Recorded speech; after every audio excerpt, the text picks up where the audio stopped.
China faces Great Depression, urgent call for belt tightening. Secrets exposed in the Gansu earthquake? Foreign media reveals CCP quietly rebuilding nuclear test site.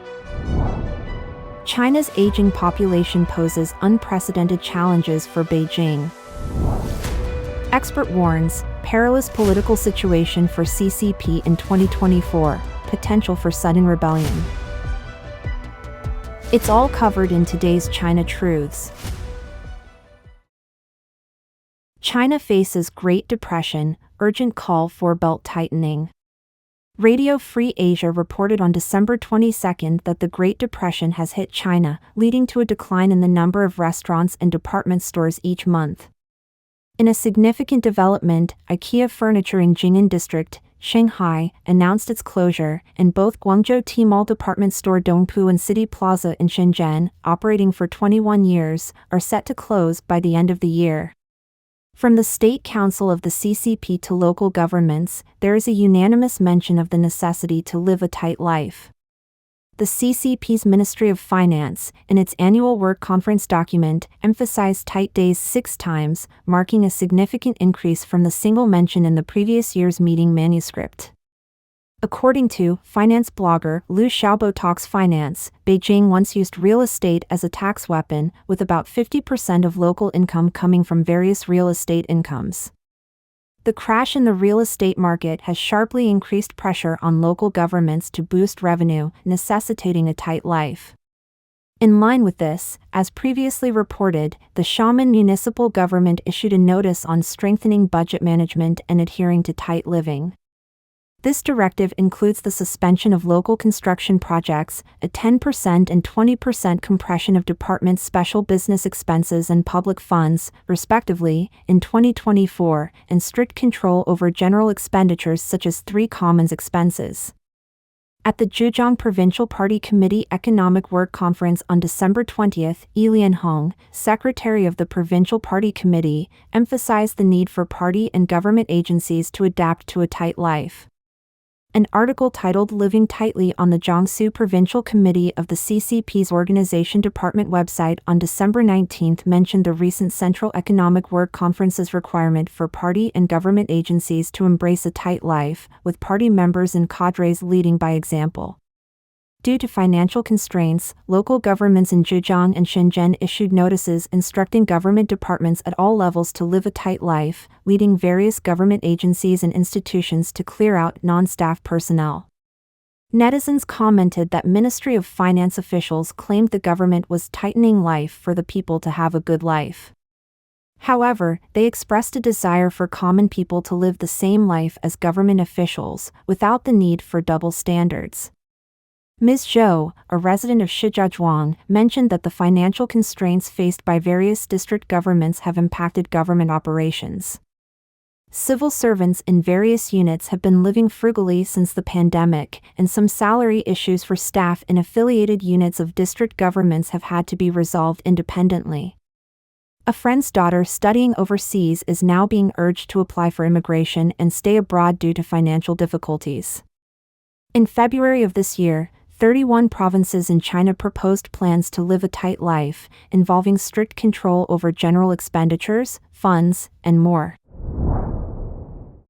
Secrets exposed in the Gansu earthquake?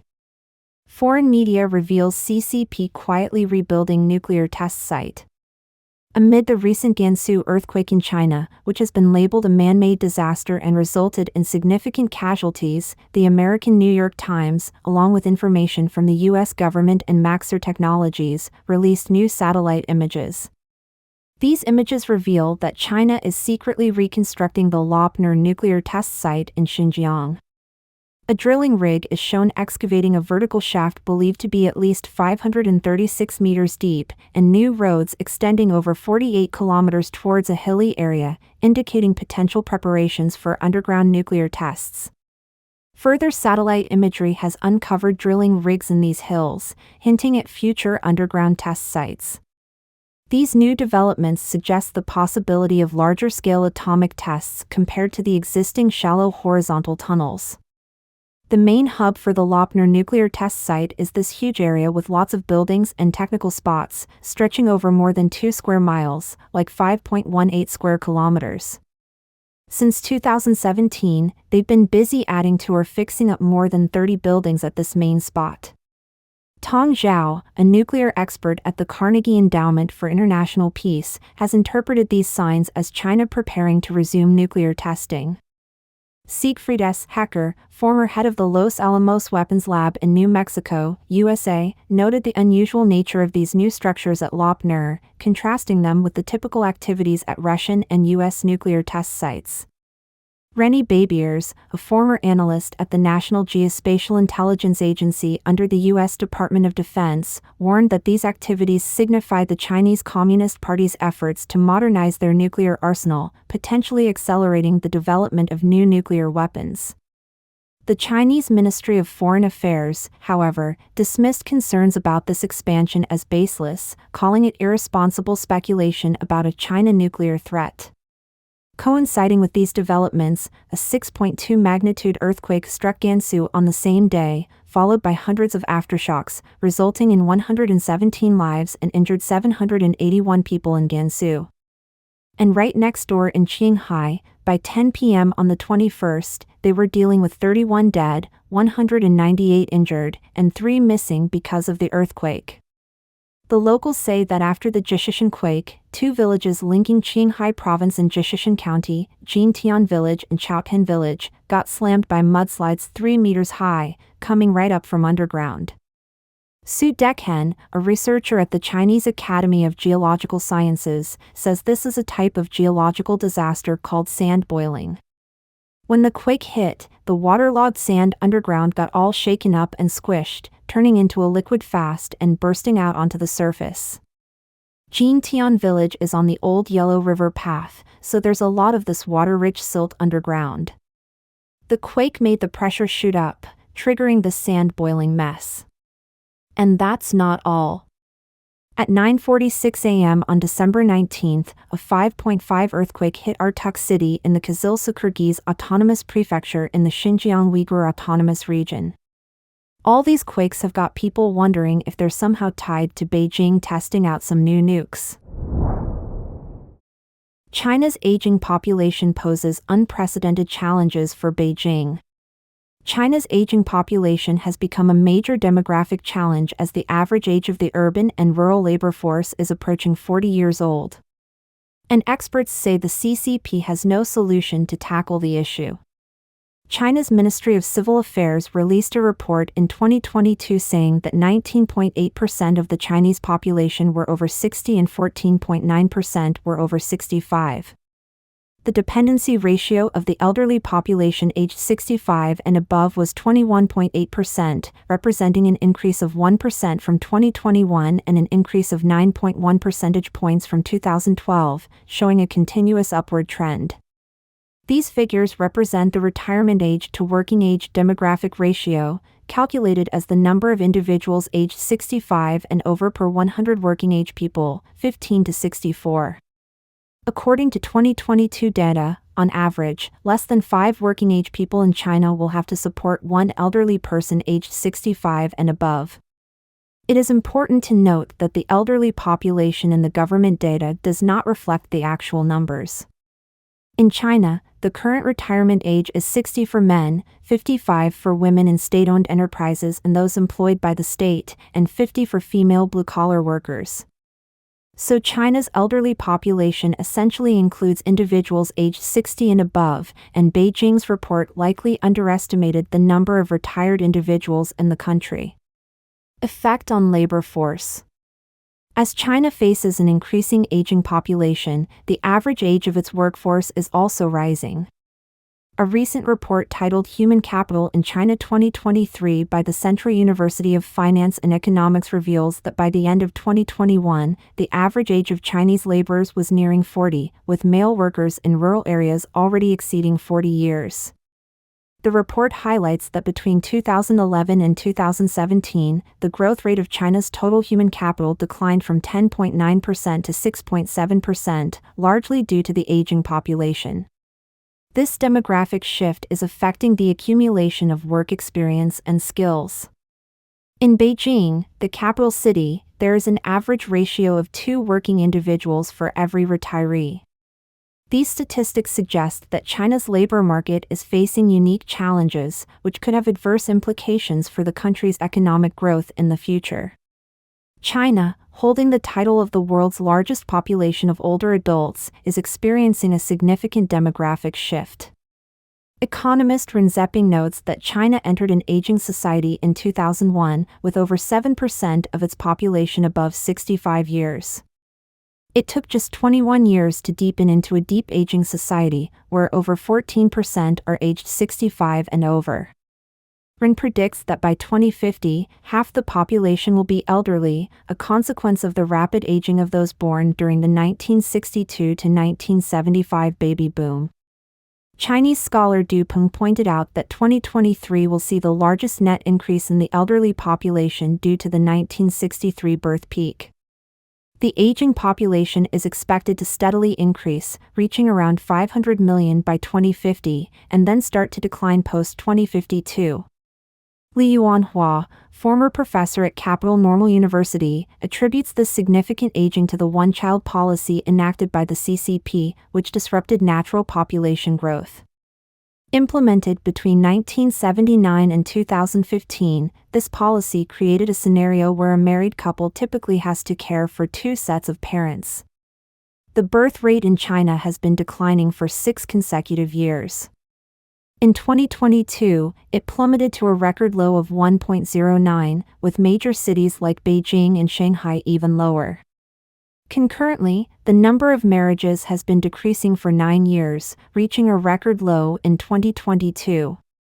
Despite shifting to a 2-child policy in 2015 and then to 3 children in 2021, Beijing has not successfully reversed the declining birth rate. High child-rearing costs are a significant deterrent for many Chinese people. No solution in sight. Economist Li Xuanlei highlighted that unlike developed countries, China is facing aging before becoming wealthy. This will soon lead to pension shortfalls and a shrinking working-age population, increasing labor costs and diminishing China's attractiveness for foreign investment. Mr. Li Yuanhua believes that Beijing's economic model used to rely on cheap labor to become the world's factory. However, he said, with a decline in the proportion of young and middle-aged individuals in the population and a rise in labor costs, the previous economic model is no longer sustainable. Moreover, the reduced workforce contributing to wealth creation coupled with an increasing elderly population will result in higher expenditures on medical care, social welfare, and more. This will likely impact China's overall economy and could lead to an economic collapse. He also raises concerns about the CCP misappropriating state pensions, which could pose a significant future crisis and destabilize the regime. Expert warns, perilous political situation for CCP in 2024, potential for sudden rebellion. As we approach the end of 2023, the future of the Chinese Communist Party in 2024 is becoming a topic of increasing interest. Mr. Yuan Hongbing, an Australian-based scholar with deep insights into the CCP's inner workings, has shed light on the party's current challenges. He reveals that after a tumultuous series of purges throughout 2023, the CCP now finds itself wrestling with internal dissent and power struggles. This turmoil has led to an extraordinarily unstable political environment within the party as it heads into the new year. Xi Jinping confronts imminent threat of sudden rebellion in 2024. Mr. Yuan explains that terms like gray rhino and black swan, used by Western scholars, fail to encapsulate the nature of events within the CCP, where occurrences are seldom entirely accidental.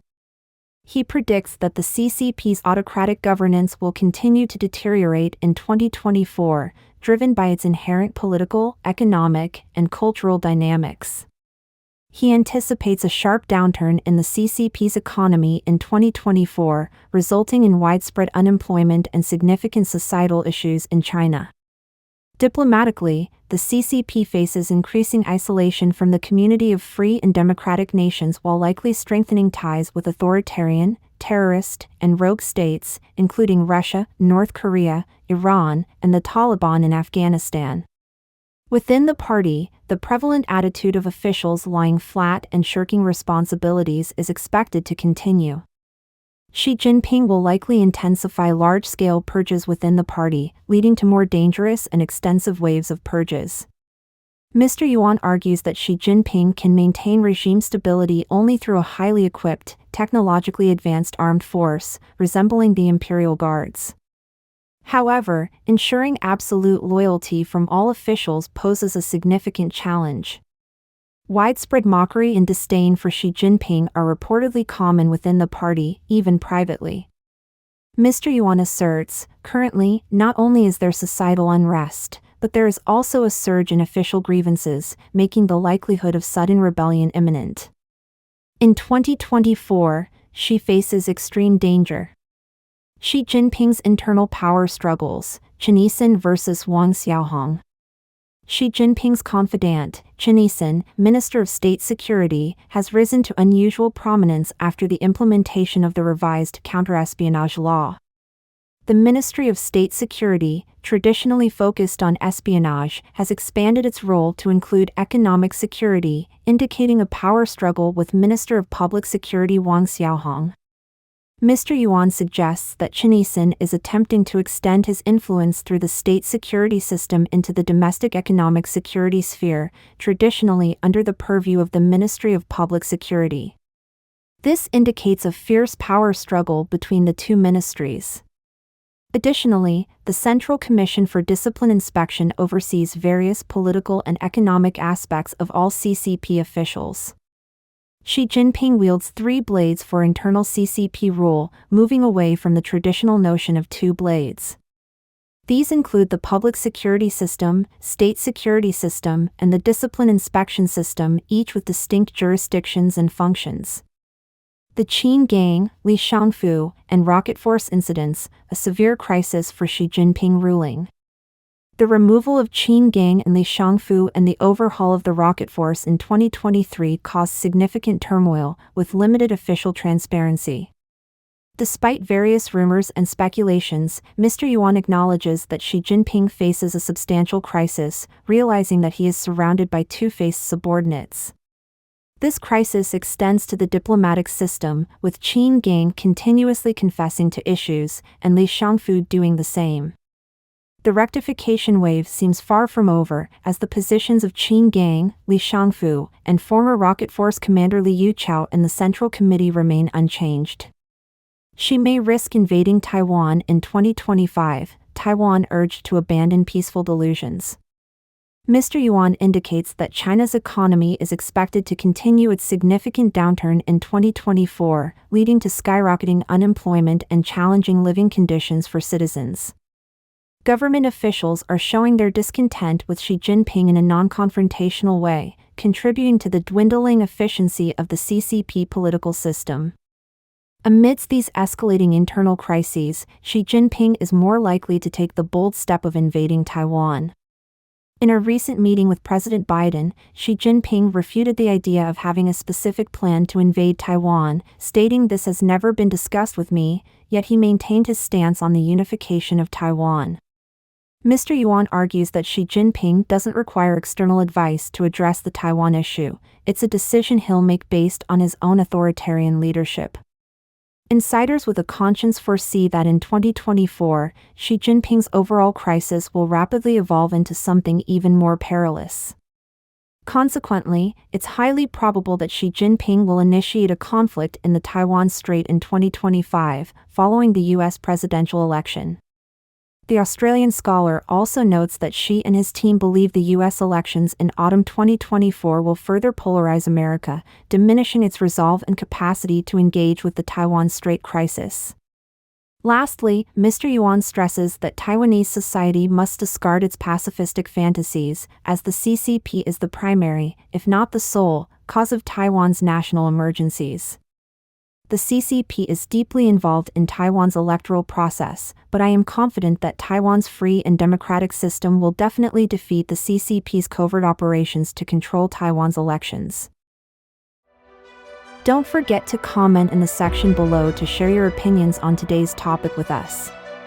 If you find the information helpful, please share this video with a friend to watch together. This will be a great source of motivation for our team to produce more and more quality and reliable videos. And also don't forget to like and subscribe to see more interesting topics from China Truths. Thank you for tuning in.